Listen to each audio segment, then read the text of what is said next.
l'obésité morbide. J'espère que ça ne concerne que peu d'entre vous. Depuis quelques années, on a vu apparaître en France des cas de plus en plus fréquents d'obésité morbide que l'on croyait localisés au seul territoire américain. En 5 ans, le nombre d'obèses morbides ayant un IMC supérieur à 40 a doublé. Alors, à la question de savoir si un obèse de ce type peut suivre ma méthode, la réponse est à l'évidence oui. Et plus que pour toute autre personne en surpoids, car c'est pour lui que le risque est le plus grand et qu'un régime peut apporter ses meilleurs effets. Malheureusement, si des personnes ont atteint un stade d'obésité aussi élevé, c'est en raison d'une difficulté extrême à contrôler leur alimentation. Au cours de ma vie de nutritionniste, j'ai eu l'occasion de rencontrer de très nombreux cas d'obésité extrême. La plus grande majorité de celles et ceux que j'ai suivis ne mangeaient pas pour se nourrir, mais pour s'apaiser et pour ne pas souffrir. Dans un aliment, n'importe lequel, tout le monde le sait, il y a une partie purement nutritive, des calories, des nutriments, et une autre partie qui s'adresse au cerveau. C'est comme une récompense d'avoir fait les choix qui, de près ou de loin, facilitent la survie. Vous mangez, vous obtenez du plaisir et vous renforcez en même temps l'envie de vivre. Vous aimez, vous faites l'amour, vous avez du plaisir, vous avez des enfants, un autre plaisir, et vous reproduisez l'espèce.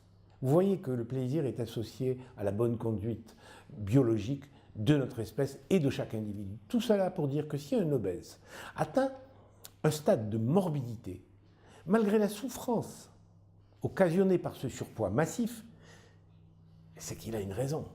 Il a un besoin presque absolu de cette récompense de bouche, un besoin plus fort que le plaisir que pourrait lui amener sa perte de poids. Le régime lui serait donc bien plus profitable qu'à d'autres, mais lui semble plus difficile à suivre qu'à d'autres.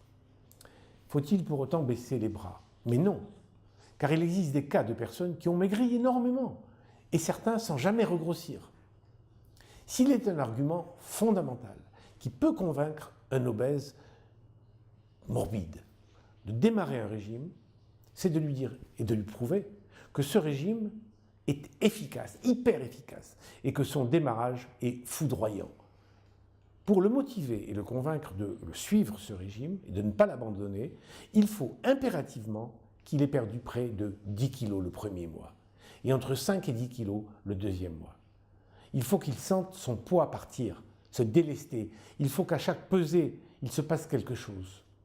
C'est probablement la raison pour laquelle j'ai pu obtenir parfois des résultats spectaculaires sur de telles obésités, mais il est indispensable que ces régimes soient suivis au cours d'une période psychologiquement favorable.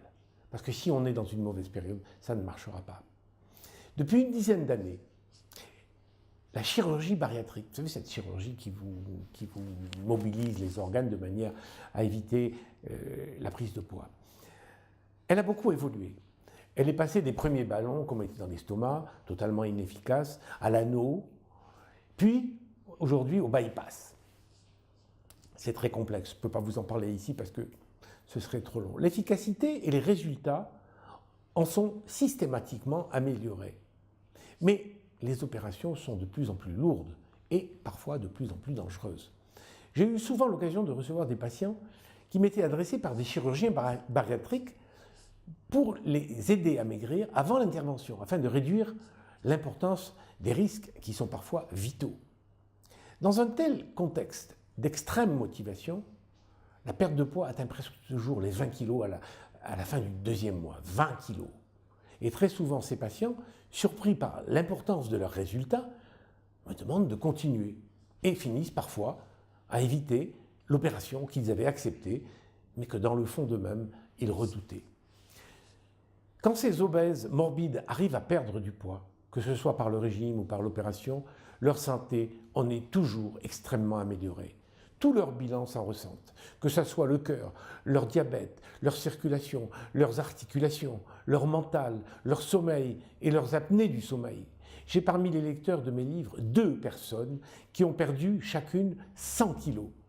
Et 5 ans après, pour le premier, et 2 ans après pour le second, n'ont jamais regrossi. C'est dire que c'est possible. Pour eux, il s'agit d'un projet de vie, car pour maigrir, maigrir beaucoup et ne pas regrossir, il faut avoir accepté de ne plus se limiter au seul aliment pour amortir les difficultés, l'adversité de la vie. Quand un obèse morbide maigrit, il abandonne le plaisir magique que lui procurait l'aliment. Mais il faut lui en trouver un autre.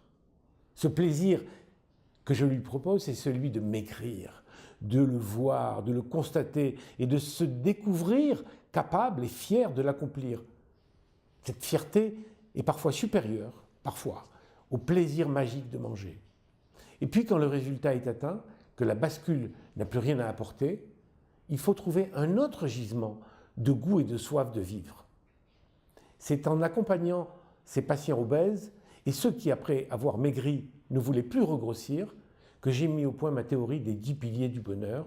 Vous trouverez sur ce site et sur les vidéos dans lesquelles j'explique ce qu'il en est et comment utiliser ces 10 piliers du bonheur pour ne plus se laisser piéger par la reprise du poids.